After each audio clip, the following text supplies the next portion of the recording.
If you are receiving this transmission, you are the resistance. Live from the Infowars.com studios, it's Alex Jones. Stephen Gurn, we've got coming up the next segment, a great American patriot and great UFC fighter and Green Beret, Tim Kennedy, whose third season of Hunting Hitler is about to air. He can't give us the secrets, but he says these new data dumps in the JFK files by Trump showing Hitler still alive in Argentina in 1955, it dovetails with that. That's coming up. But we were talking during the break, and I want to have you back anytime. I mean, you just come down there. We'd love to have you contribute your own podcast. Hope you co-host new shows with us. We're going to go 24 hours a day very, very soon, or 20 hours a day. It's just we got to get the crew in place to run all the shows. But we're doing that right now. Within 3 or 4 months, we'll be ready. But just in the few minutes we have, any other points you want to add, other points you want to get to? And separately, we were talking about what is Antifa? You were saying they're like a mind control. We asked why they're so dumb, why they're so weird, why they act so mentally ill, why they're such bad soldiers. These are really autistic victims from what we found. And you were actually on your own saying this. This is the army of Mordor, and it makes you feel sad almost for them that we actually care about their future and they hate us. Can you speak to that, what you were saying? Yeah, basically, you know, what I see is I see a lot of uneducated younger generation that they don't have a leader. They don't have somebody to follow. Maybe they don't have a father figure in the house or something like that. So what they're doing is they're looking to, you know, this alternative, and they're not being educated. They're not taking a look at what these other generations have done, you know, before them. And we're talking about, you know, back in 1917 and so on and so forth, you know, during just before the war. And what's happening is history is repeating itself, and it's going straight back to where it was back then, where you have a generation of people that are uneducated.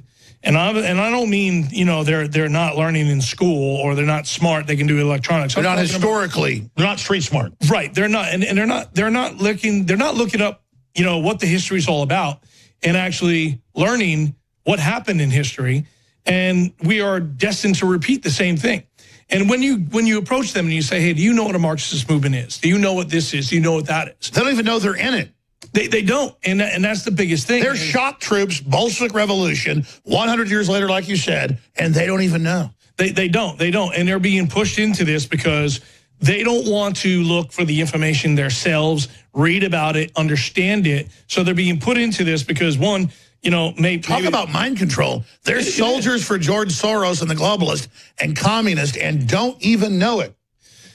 Antifa, how can you say you're anti-fascist when you're doing the fascist things? It doesn't make sense. You know, not letting people into the inauguration, beating up women. And they're doing it every day, and they're accusing us of doing it, but yet they do it every day. It doesn't make any sense. So when you look at a person like that, you have to say there's some sort of mental instability there for you to even do what you're doing and take the position that you take. So I don't know. Obviously, we're still winning this fight, but I agree. We're winning intellectually. What do you think's coming November 4th? They say they're going to kill cops, burn things, blow stuff up. I think it's going to be a dud, hopefully. I think it's going to be a dud. And the reason they may stand out there and they may say this, they may say that, but at the end of the day, they're going to cover their face. They're going to bring a couple little sticks with them. And the first time that they throw a punch and everybody else goes after them, they're going to run off. That's all you got to do, pull that mask off their face. Pull the mask off their face. But then they'll get some mental patient they wound up to run somebody over with a car. Well, I mean, that whole thing in Virginia was government run. Absolutely. That made no sense. It just, that whole thing was... Well, the good news is... to stir things up. That's all it is, Alex. It's that which doesn't kill us only makes us stronger. And you're reaching bigger audiences than ever. And now they've run you out of your livelihood defending America. So now you're telling me you're going to be full-time fighting the info war. I'm excited, Stephen. I appreciate it. Thank you for having me. Hey, it's great. They just made another big, giant enemy. They think your hundreds of millions of views are bad now. Wait till you're writing books, doing speaking tours, and co-hosting this show with me along with Tim Kennedy and everybody else. Absolutely. God bless you, brother. Thank you. Thank you so much. All right, that's Stephen Gurn, G-E-R-N. Twitter, SWGERN. Be sure and follow him. I'm Alex Jones at Real Alex Jones. We'll be back. Stay with us. Get me Roger Stone. Oh, wait, I can't get a hold of Roger Stone because he's been suspended from Twitter. I'm getting no signal from it, sir. And SJW trolls have been bragging and fighting over who gets to take credit over Roger Stone being suspended from Twitter. Now, let's take a look at these controversial tweets that Roger Stone tweeted that landed him in Twitter jail. At Don Lemon, stop lying about the Clintons and uranium, you ignorant, lying, cock-sucker. You fake news, you dumb piece of shit. I picture Roger Stone sitting there, flipping through his television, coming across CNN fake news, and hearing Don Lemon spew more BS and lies, and I think he just really kind of lost it and just had to give it to him on Twitter. When AT&T acquires Time Warner, the house cleaning at CNN of human excrement like Don Lemon, Jake Tapper, and dumb Anna Navarro will be swift. But wait, it's not like any of these tweets even violate Twitter's rules. So let's see what these SJWs are bragging about and claiming how they got Roger Stone's Twitter account suspended in the first place. The first tweet claiming to have taken the great Roger Stone down is by David A. Wood, a snarky, passionate advocate for acceptance, inclusion, and humanitarianism. I'm sorry, but your description offends me itself, so maybe I should just flag your account right now. I have reported this tweet, which appears to encourage harm be brought to someone. So apparently, encouraging harm to be brought on someone is calling them a pile of human excrement, or a dumb or a dumb lying piece of shit. So calling somebody names you don't like is somehow inciting violence? It's not like other people aren't calling for Donald Trump's death on a daily basis. I don't see Twitter suspending their accounts. These SJWs are out of control because after all, remember, words are violence. You know, I don't know about you, but I would rather somebody call me names than punch me in the face. Then we have an SJW claiming that this troll needs to be nominated for a Nobel Peace Prize due to the selfless sacrifice you've made here tonight. This is what happens when every kid gets a trophy in school. You should get trophies now for being trolls on the internet. Not for actually, you know, discovering the cure for cancer, creating world peace. No, being a troll on the internet, getting Roger Stone kicked off, Nobel Peace Prize for you. So of course we have other SJWs claiming, I have done the same. I did too. Me too. Ditto. I reported it as well. It's full of harassment towards Mr. Lemon. And I do find it kind of fitting that Don Lemon's last name is a lemon. Someone sold us a lemon. Roger is a douchebag and as narcissistic as 45. But wait a minute, isn't calling him a douchebag a sexist, misogynist term that should get you violated from Twitter yourself? You did the right thing, David. Might have saved a life.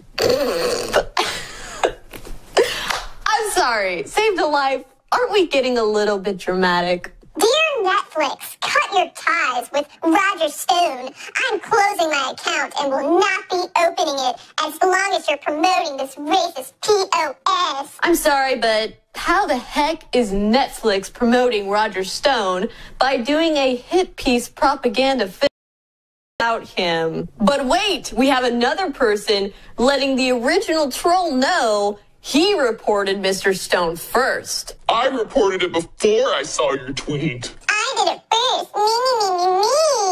Me. Now this one really takes the cake. This, again, is from the original troll that decided to take credit for getting Roger Stone suspended from Twitter. He later tweets, Note to self, don't gloat. It isn't pretty.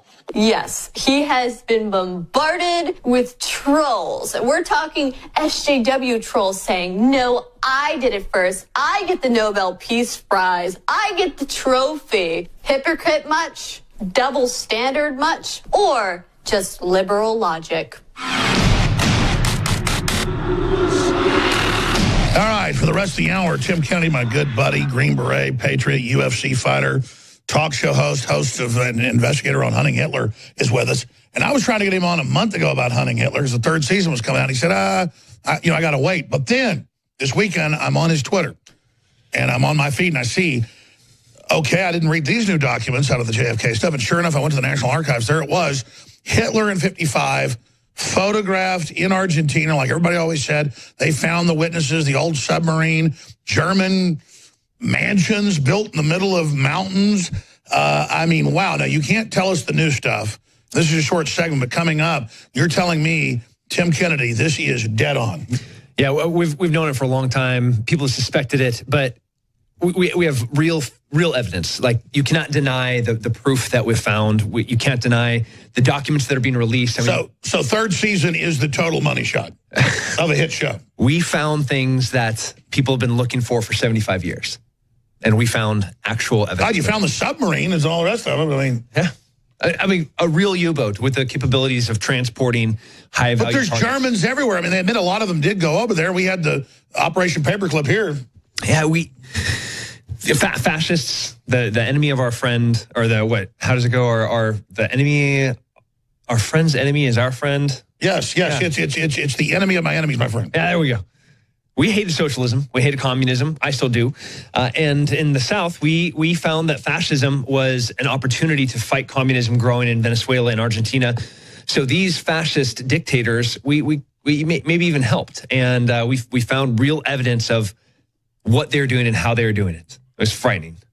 Incredible. But, I mean, how is it Hunting Hitler comes out a few years ago? It's a top show on History Channel. And then now, right as it's about to come out, CIA files, which he tried to block, Hitler was alive down there. Do you have any idea how old he was when he died or where he may be buried?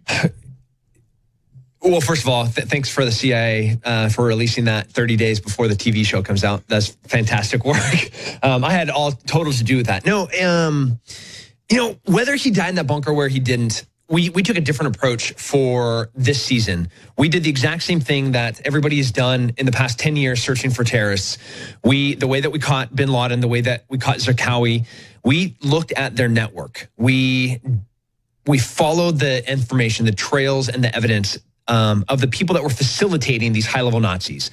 Guys like Skorzeny, guys like Joseph Mengele. Klaus Barbie. Yeah, Klaus Barbie, perfect example. We trailed those guys from where they left Germany, how they came into Argentina, where they lived, who was in charge, and by that, we brought in this girl, Nadia. She was crucial. She was one of the most important CIA targeters that worked in finding bin Laden and finding Zarqawi that brought down the Al-Qaeda network in 2006. We brought her in specifically to do targeting for these Nazis in the 40s and the 50s and even into the 60s and 70s in South America. And But that makes sense now that I think about it. Look for other Nazis and then track back where they came from. That's going to find where Hitler at least landed. And then you can try to track where he went. Yeah, you can't just look for the man. The man disappeared. South America is a massive, beautiful country. And when you got Uruguay, Paraguay, Chile, Brazil, all of them friendly to fascism, to Nazis on the run. It's like trying to find a needle in a whole continent. Yeah, but we just took the whole entire haystack, we burnt that to the ground, and then we just picked up that nice little piece of metal and said, got you. Wow. We'll be right back with Tim Kennedy, Hunting Hitler, Season 3. Man, Tim Kennedy says the most amazing stuff during the breaks. We got to get him to repeat it now here on air. Tim Kennedy, TimKennedyMMA.com, Twitter, Tim Kennedy MMA, Facebook, Tim Kennedy MMA. Doing so much more. As you said, MMA is just one part of the great work you do in the military. I know it's been in the news. You've re-enlisted. I know that's all classified, so we can't get into it. But you're doing a lot of important work. Probably better you just lead the conversation so I don't get anything secret you're doing. But right in the middle of it, you're the main investigator of many other great ones on Hunting Hitler, right as the CIA files get declassified, partly on Friday, fully on Saturday, saying, okay, Hitler's alive. 1955, here's the photos, here's where he's at, here's what's going on, what do we do? Nothing happens. You were telling me during the break, why nothing happened? It's a bummer part. When you look at Hitler, he's a deplorable, disgusting, evil human that killed millions and millions of people, 10, 20 million people. And the acts that he committed, we can't overlook and can never be forgiven. Fascism should never exist in any capacity. But at the same time, at the end of the war in 1945, there's no question what the next worry was. The next enemy is going to be communism. And when you have Mao killing, 45 million people, and then Stalin, at the That's lowest, conservative, by the way. Yeah. The lowest estimates for Mao in the 45 million is up to 100 million. If you look at Stalin, the lowest estimate is at 20 million, up to 65 million. So while, yes, Hitler is a horrible thing, we have the founder. That's a monster that's already defeated. Yeah, Hitler's gone. He's dead. Fascism is not going to be rising again, and we know that. But we know the great threat is now the red threat, the communist threat that is trying to infiltrate into Asia. It's trying to make its way into South America. Already had Hollywood. Completely by the balls. It is in North America. Using Soviet sex operatives. Yeah, and we had to fight with the most vicious fire that we could get our hands on, and that was fascism. And that's why you have the rat line and paperclip. But then Hitler, obviously, the really bad ones we know, they actually sent to South America. They were kind of on their own. That's what everybody always knew. They made movies about it. But to see the rumors true. And then you're the guy that has the big TV show investigating it. Yeah. Unless I have Hitler's body, I can't say, here's the smoking gun. This is what happened to Adolf Hitler. What I know is the high-ranking Nazis made it out of South America, or they made it out of Germany into South America. And in South America, while they were there, they were being used for a multitude of reasons, to include fighting communism and socialism. And why was it in the JFK files? That's why is anything about Hitler in the JFK files? Well, the JFK files are fighting communism. That's what they're about. If you look at what was happening in Cuba and even maybe the potential assassin, who he was working for, who he was talking to, where he was going to be defecting to. It all comes down to communism. And Hitler is in those files because he and the rest of the Nazi party were a great tool in the fight of communism post-World War II. Fascism's gone. We defeated the Germans. And we know deals were almost made at the very end of World War II to actually merge with the Germans and take on the Soviets then. Patton wanted to do that. One reason he was assassinated. Yeah, there's 1945 was the beginning of our next biggest, greatest war, which we're still fighting now, which is the war against communism, the war against socialism. And MacArthur wanted to end it a few years later in 1953. They removed him when he was about to beat the Chinese in Korea.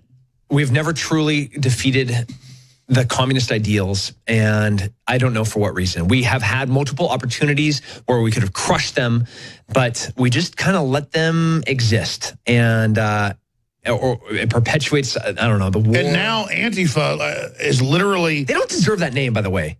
Because they're not anti-fascist. No, they're not. America was. Yeah, America is. Yeah. Yeah, just say America. Like, if you want to fight fascism, if you want to fight socialism, if you want to fight communism, just say you're American. Because that's what we are. We don't burn flags.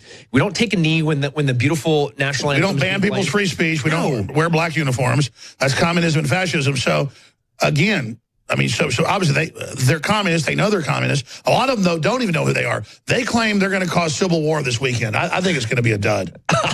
God, I mean, it's going to be a dud because they're incapable and they're impetulant little children that they have no idea even what they're fighting for or how to fight. So the fact that they think that they're going to show up and be able to overthrow a government, that there's men like me, and there's thousands, tens of thousands of men like me that love America, that are barrel-chested freedom fighters, that we think that we're just going to allow you to come on some arbitrary day on November 4th and be like, all right, we're going to get rid of this Pence and Trump group. Not going to happen. And that's my next point. You made a great point in your own words about this Mueller indictment or indictments. Yeah, it's you want to talk about draining the swamp. Everybody's talking about Mueller and like, oh, this special investigator, he's really pulling the lid off now. No, everything that he is showing, he is exposing the true corruption. And the fact that Trump was able to fire this man months after he hired him, realizing that he did not fit in with the values and the ethics and the things that he wants to perpetuate into what is now this beautiful administration. Mueller's really showing that Podesta and the collusion with the Russians had nothing to do with Trump. And the fact that he's making these arrests and these indictments are even more supporting what we already know. That it's not filing tax forms and then they call that money laundering when he was running whole campaigns in Europe that were pro-America, and then he was the guy that was the paymaster, and then they're claiming those transactions were fraudulent because they didn't file tax forms in the U.S. when they were foreign tax forms. No, these are... Any interaction or collusion that happened was way before Trump. And now the fact that Trump got rid of him before anything ever happened with him is just another indication that there's nothing more, that this is going to be exactly. This is their big shot. This is Mueller hit us with everything he's got, and all he's hoping is Manafort and Rich and others get scared and then say, okay, I'll say whatever you want. Yeah, with what's being revealed about with GPS and Hillary Clinton and what Manafort is revealing that there was multiple opportunities for collusion, but none of it had to do with Trump. All it's doing is exposing all of the other evil things that our politicians were doing. So this is just a great, I don't know if it's strategic, but it might be a flawless execution on Trump and his administration to really show how dirty and evil and corrupt Hillary and the rest of those administrations and politics were. Well, you were saying, to me during the break, they're kind of draining themselves. Yeah, and inadvertently, they're like, oh, look what we just found. We got a great indictment. It's like, you realize you're blowing the lid off yourself and you're exposing that one Trump. And that's the thing. I don't just put a positive spin on things to feel good. Everything's starting to go our way. They act like such buffoons. They're involved in such corruption. But I wonder, what's the next level of their temper tantrum? I don't want to be too confident. No, that's a really scary thing. When about Hitler and Antifa, gun control, anytime you want to get an idea about if the government's lying to you or if a group, anyone is lying to you, look at what their narrative is. Look at what their agenda is. Look at what they would need to happen for propaganda purposes, and then see how that occurred in the news. And I know governments lie to us. Like, we've known it forever. We know that Benghazi didn't happen because some guy in Hollywood made a video. You know, we know that JFK, that communism was involved in his assassination, even though it had been denied for decades. We know that now. So we need to look and say, okay, if there's a reason that they're saying this, if they're trying to draw our attention over here, whether it's a shooting in Las Vegas, whether it's riots in the street on November 4th, it's going to be for a reason. We have to be ready for it. Let's talk about that when we come back on the other side with Tim Kennedy. Stay with us. We had the exclusive on the JFK files. Of the information. We had the exclusive on the indictments. But it's not that we're that good. It's that mainstream media is so horrible. People don't trust them to give them exclusive. Just briefly, if you want to support the broadcast, we have specials on vitamin D3, Winter Sun, ending tomorrow, 50% off. Colloidal silver, 50% off. 50% off a bunch of other great products like Anthroplex. That's stamina, libido, energy, you name it. These are just known high-quality staples at discounted prices. InfoWarsStore.com. We've got a lot of new T-shirts, a lot of other T-shirts that are basically limited edition that we're not about to manufacture any more of. The current Hillary for Prison 2017, that's about to sell out. We're running this for 1 month. Anti-fascist, anti-communist, InfoWars.com. We take that. Yeah, we take the we'll tell folks they can't see on radio. Oh, yeah. So it's an anti-fascist and an anti-communist shirt. So I'm just pro-America, which means I'm pretty much all against everything else. Exactly, but it looks like the Antifa logo. Yeah, it does. So it's going to really trigger them. Yeah, I love triggering them. So that's only 1 month. InfoWarsStore.com. Thank you all for your support. Take advantage of those specials. Tim, I asked you during the break, 3rd season of Hunting Hitler. You can't give me any secrets. You were down there for months shooting this. In jungles, you name it. Just the other seasons, finding the U-boats and finding these big German mansions in the middle of these gorgeous mountains. And people saying, yes, Hitler's here, and underground bunkers. And we know a bunch of Nazis ran there. We know 36,000 came to the U.S. via the rat line, most out of Argentina. They've got Hollywood movies about the boys from Brazil with Gregory Peck, where they're down there making Hitler clones. Makes me ask, what's going to come true next here. Just incredible job. But you gave me the inside scoop, not violating your NDA, but you were telling me you're on the fence. It was pretty sophisticated what you said. Once you said it, it all clicked. What do you really think? I think that the plan was in place for Adolf Hitler to get out. I think that they had made if he's number 1 command, his number 2, 3, 4, 5, and 6, they would have put in place how to exfil him out of Germany. And they had a Ford group that were sent ahead of time to start preparing for his arrival in South America. And we know those guys. We know the Barbies, the Skorzynskis, the Adolf Eichmanns, and some of them were caught, some of them weren't. The ones that were caught, that was by design, and those were in deals with the Israelis, for example, and the IDF caught Eichmann. But it was always for a reason. And at the end of the war, in April 1945, what happened to Adolf Hitler? What was his demise? I don't know. But I know that the process of how he was going to get out was perfectly executed, and that's what we dug into for season 3. Incredible. You guys have found the Nazi escape base in Argentina. Without a doubt. We found the files. Joseph Mengele, I have in my hands his hand signature on the ship that he boarded, the roster of... Congratulations, by the way. This is the stuff I grew up as a kid wondering about, and my grandfather, who was in the military, bitching about Nazis in Texas. My mom going, he's a little eccentric. Like, this is all lore, and now it's being proven. There's no doubt. There's no question. This is proof. This is fact. I mean, his own signature in multiple different forms, his own visa, how he came into Argentina and where he went, his marriage certificate. Like, we found everything. And there's no... Well, exactly. Why was the angel of death protected? And then you'd have some guard at a death camp. Fine, send him to prison. But why is the guard sent to prison and then Mengele could run around? So I believe that Joseph Mengele was in charge of regions of South America, that he was kind of in the pragmatic organization, the sailor organization. He was in charge of regions of South America for the fascists fighting the communists. You know, so those that don't know, Joseph Mengele, the angel of death, one of the most disgusting humans ever. Medical experiments on thousands. Injecting blue into little kids' eyes to see if... Freezing them to death. Taking twins and torturing one to see if... I mean, just like you can't even process. And this man escaped and lived into old age and died of old age in South America.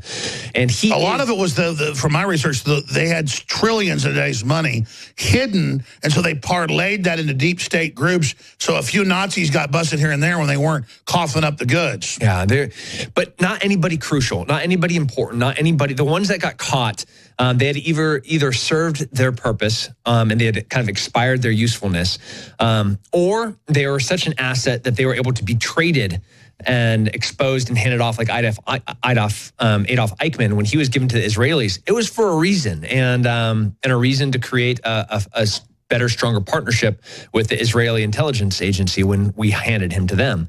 So this, we know, we discovered the route lines. We found who was facilitating, who was involved, who was there, you know, and that communism, imagine that, was at the root of a lot of it. And there's no question what these guys did after that.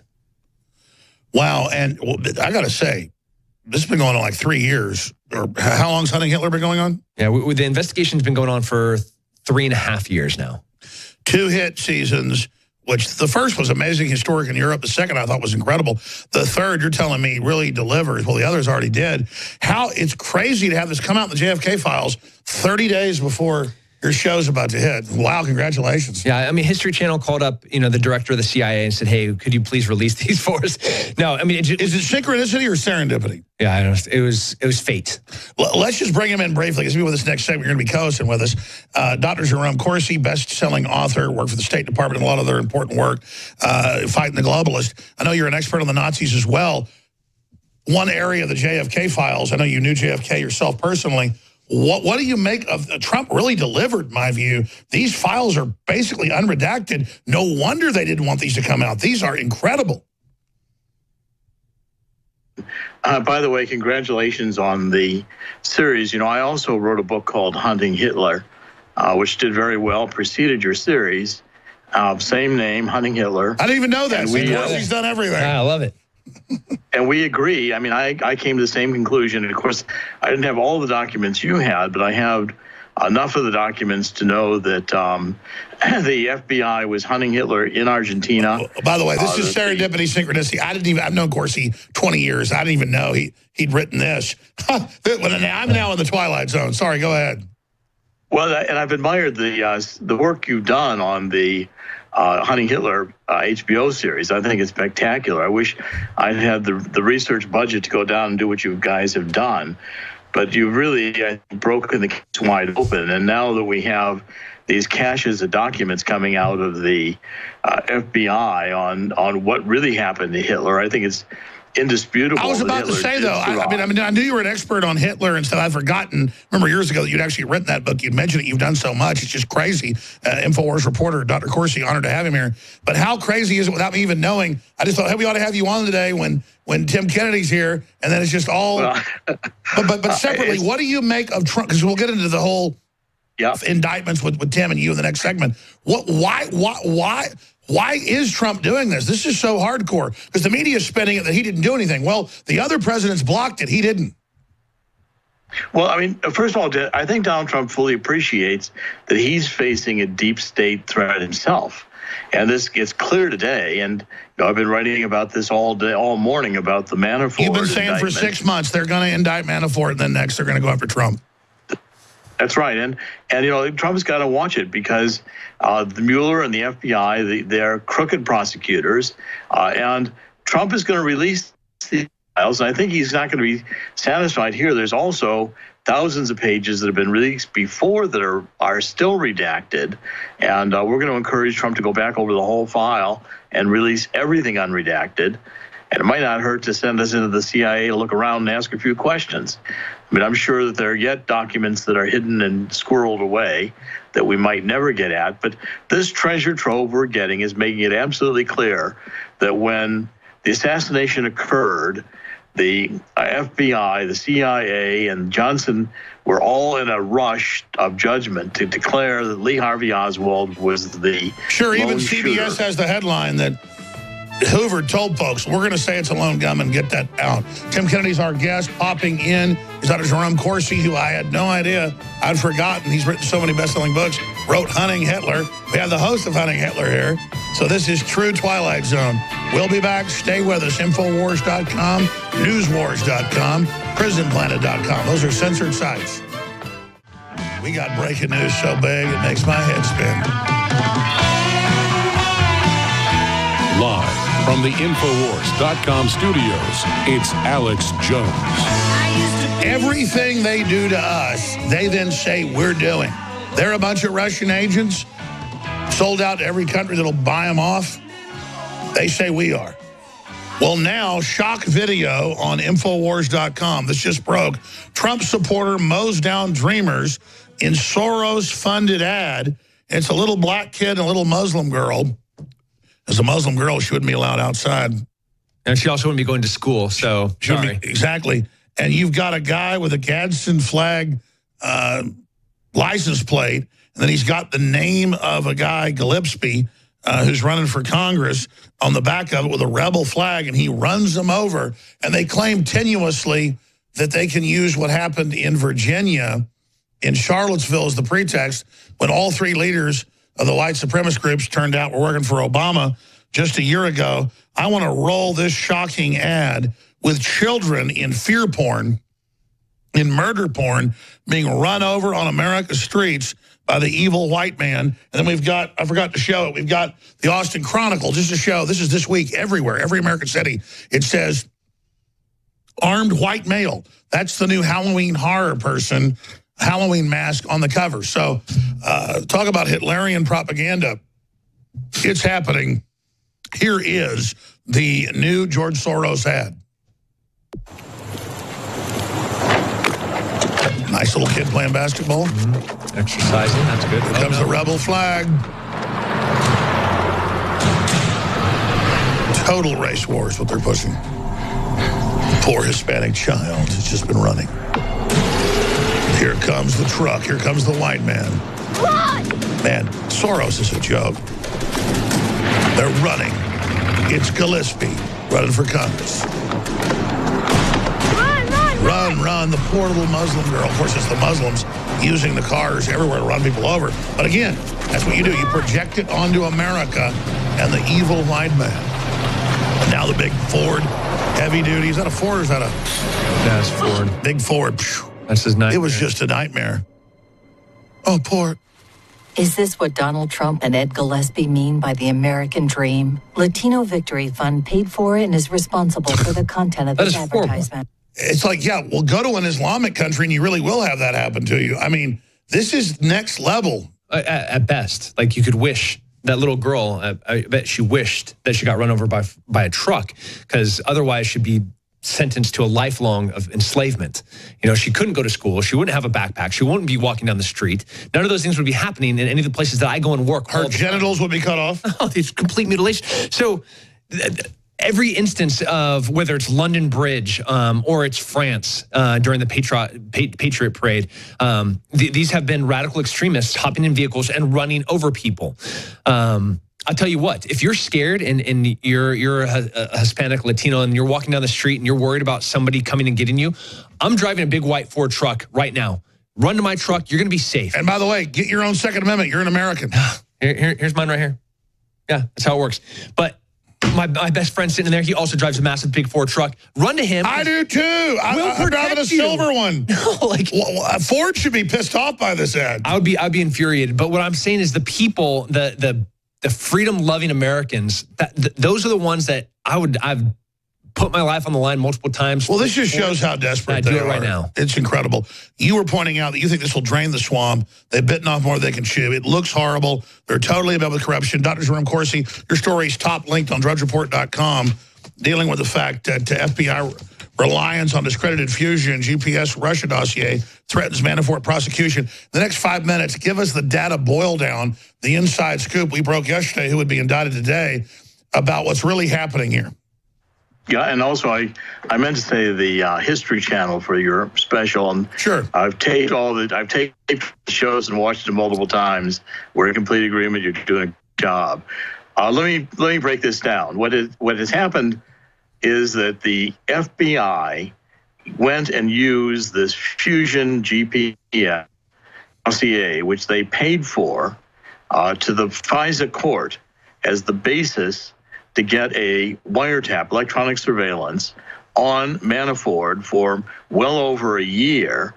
And they didn't tell the FISA court that the FBI had paid for this or that the Democrats had paid for it, Hillary's campaign, Perkins Coie, the DNC, running it through Perkins Coie so the Hillary would have deniability and the DNC would have deniability. But that's flat out illegal, isn't it? It violates campaign law, yeah. Yeah, it violates campaign laws. And from the FBI's point of view, if they obtained a fraudulent FISA court warrant and they then proceeded to do electronic surveillance on Mueller, and by the way, leaked it to CNN, which again is another crime. I mean, these are at least two crimes. Comey admits he did it to the New York Times. Let me ask you this. Did they speed it up because all the news came out? Did they speed it up because all the Uranium One came out last week? Did they speed this up to cover? Yeah, I see. My point is all this FISA court will be thrown out. In other words, this is a very serious impediment for Mueller. So your point is this is unadmissible because it's based on a fraud. Yes, exactly. And so now the whole thing is Mueller was, I think, rushed by the Hillary people saying, we've got to change the news cycle, so you better indict somebody and you better do it now. I don't think they were ready to indict Manafort. So you agree with Tim Kennedy, the swamp has now really stuck its arm in the wood chipper? Yes, absolutely. And they're now reacting from a scared and frightened position because they know that if they don't change the news cycle. Now, the other thing that happened this afternoon was really important is that Tony Podesta, stepped down from his firm. And remember, we were the first to report that Tony Podesta was working for the same group in Ukraine that Manafort was working for. And right after we wrote that report last week or a week before, Mueller announced suddenly he was investigating Podesta. That's right. And now, again, the Podesta brother is pulled out, and he's a front for John Podesta. This is a big deal. Yeah. It's a huge deal, and it shows the ultimate corruption of the FBI, the determination to go on this witch hunt, because basically there's no tie between these so-called problems that maybe Mueller had with taking money and wire transfers and how he handled it. Although I suspect Manafort had very good legal counsel when he did all of that. And I've read the documents. I'm no foreign elections lawyer, but he's operating in the good graces of the U.S. government. He's paying for the whole campaign operation. He sets up companies there and does it. It looks like what everybody else does. It's obviously he knows he's under scrutiny. Well, and so far it's being presented by the mainstream media. Like they found the hatchet that committed the murder in the bed with the killer, and it's got blood all over it. Well, that's why we have trials, because so far you're just hearing the government's version. Well, I mean, number one, criminals wouldn't be transferring money in public ledgers that were already given to Congress, as they admit they SWAT teamed them just for the aesthetics for the jury to say, oh, look, we found a SWAT team raid. And by the way, we don't have nearly as clear records for all the money laundering that the Clintons were doing. And I also pointed this out, that the Russians were money laundering the Clinton through this company that was in the Netherlands, and it shows up in the Panama Papers, and through this Metcom bank. But let's interview her. Oh, I'm sorry. Her car blew up a week and a half ago. What does that signify, some of the witnesses being murdered? It's been nonstop. I jokingly, with a TV show that's coming out, I'm going to be doing some really dangerous jobs. And I joked that, like, maybe I should just go work for the Clintons because nobody dies more than them. In fact, do a plug. You didn't want to talk about it, but tell folks about your new show. You're not just co-hosting on History. You got your own show coming out. Tell folks. Yeah, I'm gonna go do the most dangerous jobs in the world, and I can see if I can survive doing them. But it's the bread and butter of being American. But I think the most that would be working for the Clintons. That would be, because not the bread and butter of being American. Because if you're no, but working for the Clintons would be the most dangerous. Never mind. They kill everybody. I cannot count on hands, feet, your hands, my feet, on any of these papers, the number of people they've had executed. And every time there has been a leak or an opportunity for somebody to reveal something about the Clintons, they die. And let me ask you both this question, because I mean this. She calls me dark heart, evil, all this stuff. Why am I still alive? Because we're in the light? Or yeah, man, it is. You're actually a hard guy to reach. You're a hard guy to. You have said so much. It's not the threat of doing it. You're already doing it. And if you died, if they came and killed you, if your car blew up, it would be a pretty difficult thing to not tie that back to the people that want to. That's what I've been told, is it highlights everything I've done, too. Yeah. Yeah. So instead they just want to assassinate our names. Yeah, the character attacks is the best way to get to all right, Dr. Corsi, we've got Owen Schroyer in an hour coming up. Jack Posobiec, great patriot. He's going to be hosting next hour. But please get on that show. Tell us more about what's coming up and what's unfolding, because I know you're right at the tip of the spear on this whole investigation. But let me just ask you briefly when we come back, how is it going for them? Because I don't want to be too positive, but it seems even in mainstream news, even you've even got Dershowitz and you've even got CNN reporters and people. You got Panetta, former head of the CIA, saying this looks criminal what Hillary did. What does that mean? Are the rats leaving the sinking ship? Is this